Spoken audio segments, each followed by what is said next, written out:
안녕하세요. 누가복음 6장 시작합니다. 어느 날 안식일이었습니다. 예수께서 제자들과 함께 밀밭 사이로 지나가시는데 제자들이 배가 고파서 밀 이삭을 잘라 손으로 비벼 먹는 것을 바리새인들이 보았습니다.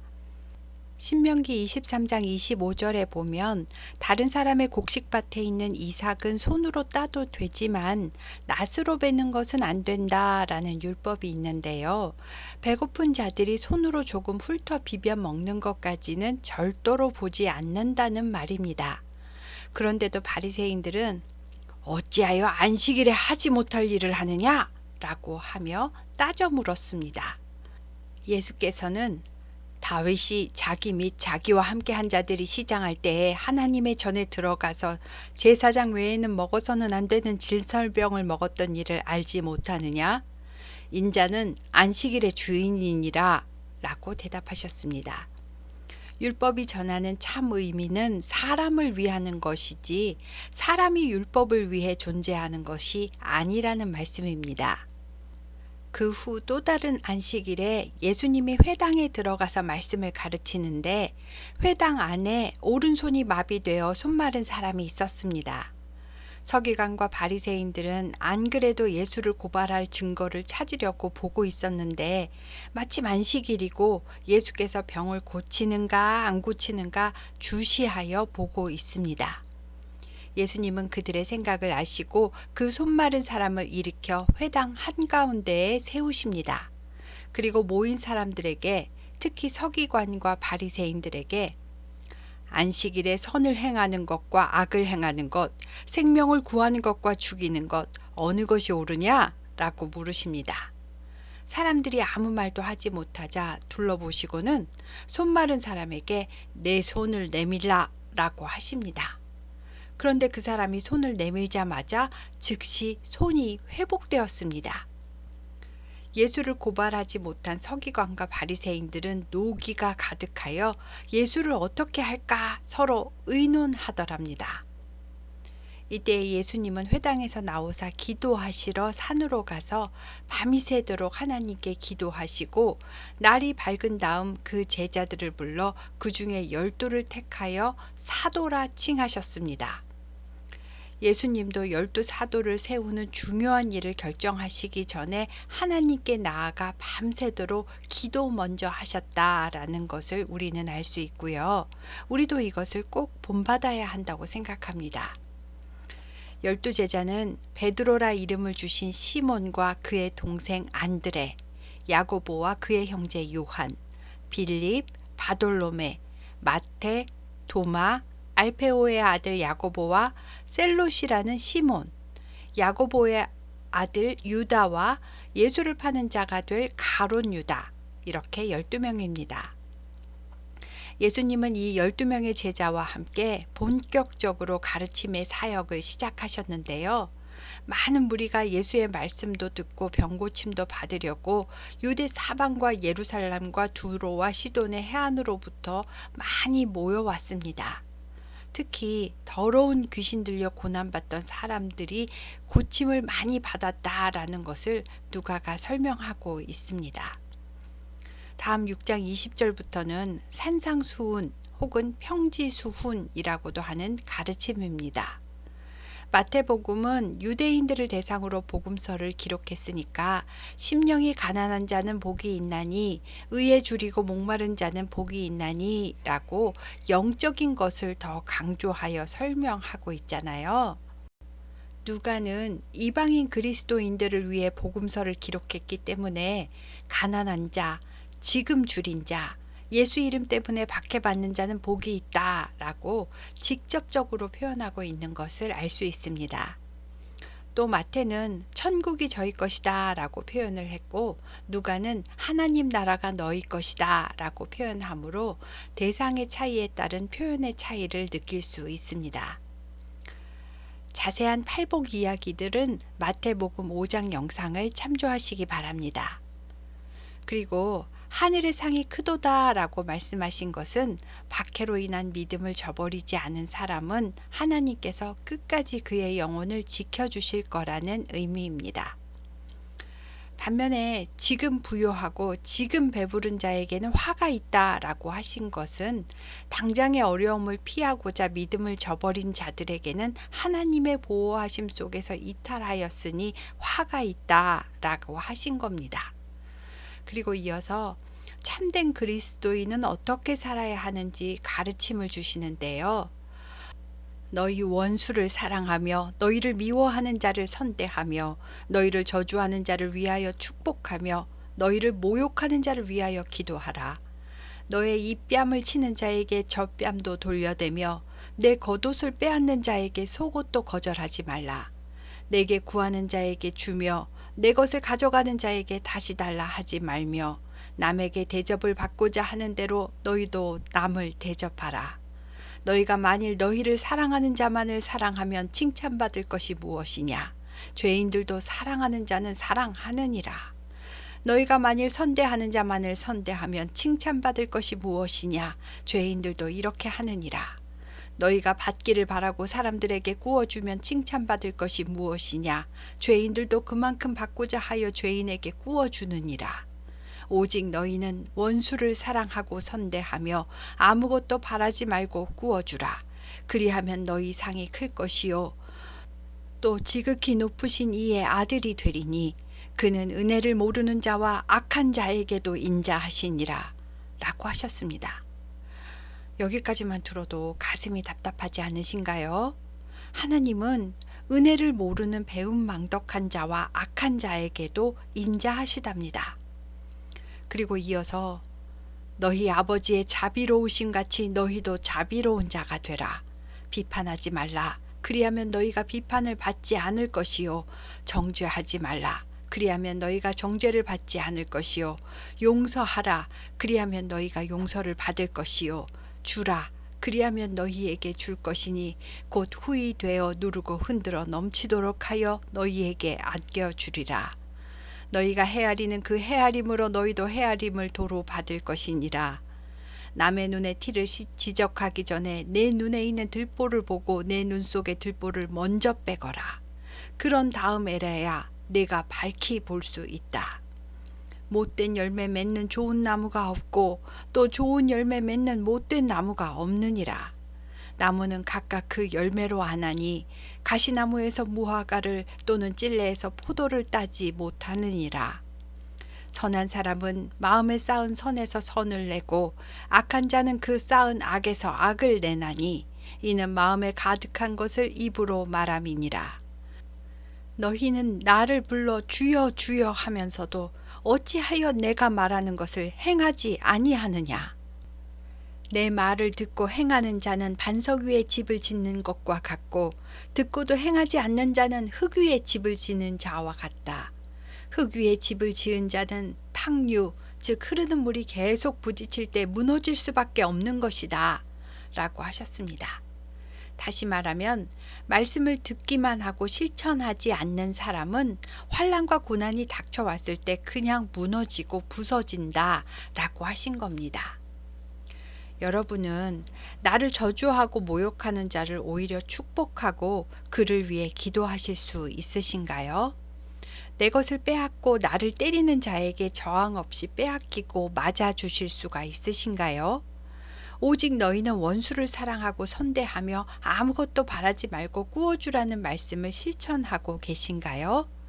이러한 말씀을 실천해야 반석 위에 집을 짓는 자처럼 견고한 믿음이라고 하셨는데요. 저는 나는 행함이 없는 듣기만 하는 믿음이라서 늘 넘어지고 실패하는 삶인가 보다 라는 생각이 들었었습니다. 인간으로서는 할 수 없는 이 일을 하나님의 성령의 도우심이 있으면 할 수 있을 거라는 것은 머리로는 알겠는데요. 제 삶에는 적용이 잘 되지 않아서 늘 마음이 힘들었습니다. 생활과 신앙이 하나 되어야 한다는 말은 누구나 알고 있지만 아는 것과 말하는 것과 행동하는 것이 다 따로따로인 것이 대부분의 사람들일 것입니다. 전에 저는 이 말씀을 이해조차 못하고 전제 조건은 알지도 못한 채로 그냥 후이 되어 누르고 흔들어 넘치도록 하여 나에게 안겨주옵소서라고 나의 마음에 드는 이 문장을 가져와서 기도를 했었습니다. 인간은 모두가 죄를 장착하고 태어난 죄인입니다. 그래서 예수님의 보혈과 죄사함의 은혜가 아니면 우리는 자기 죄를 자각조차 하지 못하게 되는 것 같습니다. 자기 죄를 자각해야 자기 눈에 들보가 빠지고 하나님의 말씀에 귀를 기울이며 실천하려고 애를 쓰게 된다는 것을, 그래서 회개하라 천국이 가까이 왔느니라가 복음의 시작인 것을 기억해야겠습니다. 다음은 7장입니다. 예수님은 평지 수훈을 마치시고 가버나움으로 들어가셨는데요. 로마 군사 100명을 거느린 로마 장교, 즉 백부장이 예수님의 소문을 듣고 유대인의 장로 몇 사람을 예수님께 보내어 자기가 사랑하는 종이 병들어 죽게 되었으니 고쳐달라고 청을 합니다. 장로들은 예수님께 간절히 부탁하면서 예수님, 이 백부장은 우리 민족을 사랑하고 우리를 위해 회당을 지어준 고마운 사람입니다. 예수님, 이 백부장의 청을 들어주심이 합당하니이다 라고 말했습니다. 아마도 이 백부장은 존경받는 훌륭한 인품의 사람이었을 겁니다. 그래서 예수님이 허락하시고 백부장의 집으로 가시는데요. 가는 중인데 백부장이 자기 친구들을 다시 보내면서 전하기를, 주여, 수고하지 마옵소서. 내 집에 들어오심을 나는 감당하지 못하겠나이다. 저는 차마 제가 죽게 나아가기도 감당하지 못할 줄을 알았나이다.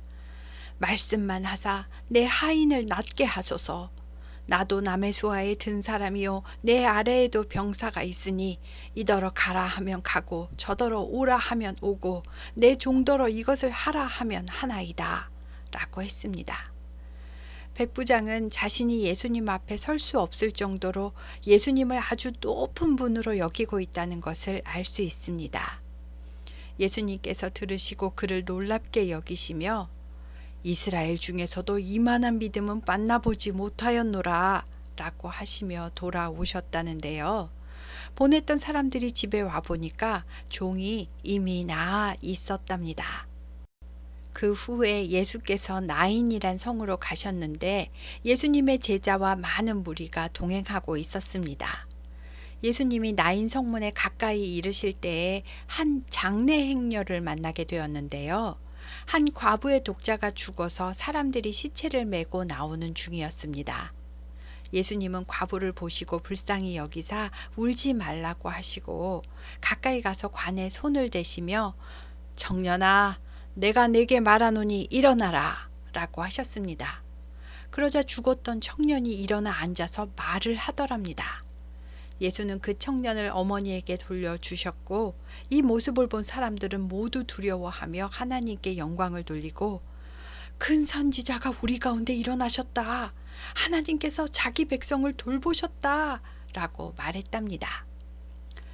예수께서 나인성 과부의 죽은 아들을 살리셨다는 소문은 온 유대와 사방에 두루 퍼졌고 세례 요한의 제자들은 이 모든 일을 감옥에 갇혀 있는 세례 요한에게 가서 알렸습니다. 세례 요한은 자기 제자 중 2명을 불러 주께 보내면서 가서 오실 그이가 당신이 오니까 우리가 다른 일을 기다리오니까 라고 물어보라 했습니다. 그래서 요한의 제자들이 가서 이와 같이 예수님께 물어보았더니 마침 예수님은 병자와 악기 들린 자들을 고치고 계시다가 너희가 보고 들은 것을 요한에게 가서 그대로 전하거라. 기록된 말씀처럼 맹인이 보게 되며 못 걷는 사람이 걸으며 나병 환자가 깨끗함을 받으며 귀먹은 사람이 들으며 죽은 자가 살아나며 가난한 자에게 복음이 전파된다고 전하거라. 누구든지 나로 말미암아 실족하지 아니하는 자는 복이 있도다 라고 말씀하셨습니다. 이 말씀은 세례 요한이 시험 들어 실족한다는 말이 아니고요. 세례 요한의 제자들이 시험 들 것을 걱정한 것입니다. 예수님은 이어서 무리에게 너희가 광야에 나간 것은 세례 요한에게 세례를 받으러 나간 것이 아니냐? 옳도다. 세례 요한은 선지자보다도 훌륭한 자니라. 말라기에 기록된 바 보라 내가 내 사자를 내 앞에 보내노니 그가 내 앞에서 내 길을 준비하리라 한 것이 이 사람에 대한 말씀이다. 내가 너희에게 말하노니 여자가 낳은 자 중에 요한보다 큰 자가 없도다. 그러나 하나님의 나라에서는 극히 작은 자라도 요한보다 크니라 라고 하셨습니다. 모든 백성과 세리들은 이미 요한에게 세례를 받은 상태였기 때문에 예수님의 이 말씀을 달게 받아들이고 하나님을 의롭다 하였지만 바리새인과 율법 교사들은 요한의 세례를 받지 않았기 때문에 그들 자신을 위한 하나님의 뜻을 저버리는 경과를 낳았다라고 설명합니다. 이어 예수님은 한 가지 비유를 드시는데요. 이 세대의 사람들은 너무나 무감각하고 완악하여 어떻게 해도 도무지 감흥이 없고 세례 요한이 와서 광야에서 금식하며 세례를 베풀 때에는 그에게 귀신이 들렸다 말하고 내가 와서 제자들과 먹고 마실 때에는 보라 먹기를 탐하고 포도주를 즐기는 사람이요 세리와 죄인의 친구로다 하며 비판을 하는도다. 무릇 하나님의 말씀은 하나님의 자녀인 성도로 말미암아 옳다함이 밝혀지게 되는 것이다 라고 하셨습니다. 서기관과 바리새인들이 어떻게 왜곡을 하고 비판을 해도 결국 하나님의 자녀들은 은혜를 받고 그리스도의 복음을 기쁨으로 받아들인다는 말씀입니다. 그 후 한 바리새인이 예수님을 자기 집으로 초청하여 예수님이 바리새인의 집에 들어가셨는데요. 그 동네에 사는 죄를 지은 한 여자가 향유 담은 옥합을 가지고 와서 예수님 뒤쪽에 발 곁에 서서 울면서 눈물로 예수님 발을 적시고 자기 머리털로 닦고 그 발에 입을 맞추며 향유를 붓더랍니다. 예수님을 초대한 바리새인이 그것을 보고 마음속으로 이 사람이 만일 선지자라면 자기를 만지는 이 여자가 누구며 어떠한 자인지 곧 죄인인 줄을 알았으리라 라고 생각했습니다. 예수님은 바리새인의 이 생각을 아셨지만 바리새인에게는 아무 말씀하지 않으시고 시몬 베드로에게 시몬아 어떤 두 사람이 빚을 졌는데 한 사람은 500데나리온을 졌고 한 사람은 50데나리온의 빚을 졌느니라. 그런데 이 두 사람 다 갚을 능력이 없어서 빚을 준 사람이 둘 다 탕감해 주었으면 이 두 사람 중에서 누가 더 감사하며 그를 사랑하겠느냐? 라고 물으십니다. 시몬은 더 많이 탕감받은 사람이 더 감사하고 사랑할 것 같습니다. 라고 대답했습니다. 예수님은 그래, 내 판단이 옳다 하시고 그 여자를 돌아보시면서 시몬에게 시몬아, 이 여자를 보느냐? 내가 너네 집에 들어갔을 때 너는 내게 발 씻을 물도 주지 않았지만 이 여자는 눈물로 내 발을 적시고 그 머리털로 닦았으며 너는 내게 입맛 주지 않았지만 이 여자는 내가 들어올 때부터 내 발에 입맛 주기를 그치지 아니하였다. 또 너는 내 머리에 감람유도 붓지 아니하였지만 이 여자는 비싼 향유를 내 발에 부었느니라. 이러므로 내가 네게 말하노니 그의 많은 죄가 사하여졌도다. 이는 그의 사랑함이 많기 때문이다. 사함을 받은 일이 적은 자는 적게 사랑하느니라 라고 하셨습니다. 그리고 그 여자에게 여자야 내 죄사함을 받았느니라 라고 말씀하셨습니다. 시몬에게 하신 예수님의 말씀으로 바리새인이 속으로 생각했던 것에 대한 대답이 충분히 되고도 남았지요. 그러나 함께 앉아있는 자들은 속으로 이가 누구이기에 죄도 사한단 말인가? 라고 생각했답니다. 예수님은 죄 많은 그 여인에게 내 믿음이 너를 구원하였으니 평안히 가라 라고 말씀해 주시며 7장이 끝납니다. 똑같은 상황이 주어지고 예수님이 바로 옆에 계셔도 은혜 받을 사람은 은혜를 받고 시험 들 사람은 시험 드는 모습이 보이시지요. 그 차이는 어디서 오는 걸까요? 바다까지 내려가고 땅을 파고 지하까지 내팽겨 쳐졌어도 우리가 믿음을 잃지 않고 주의 돌보심을 바라고 구한다면 내 믿음이 너를 구원하였으니 평안히 가라 하시는 예수님의 음성을 들을 수 있지 않을까라는 생각이 들었습니다. 오늘은 6장과 7장을 했습니다. 감사합니다.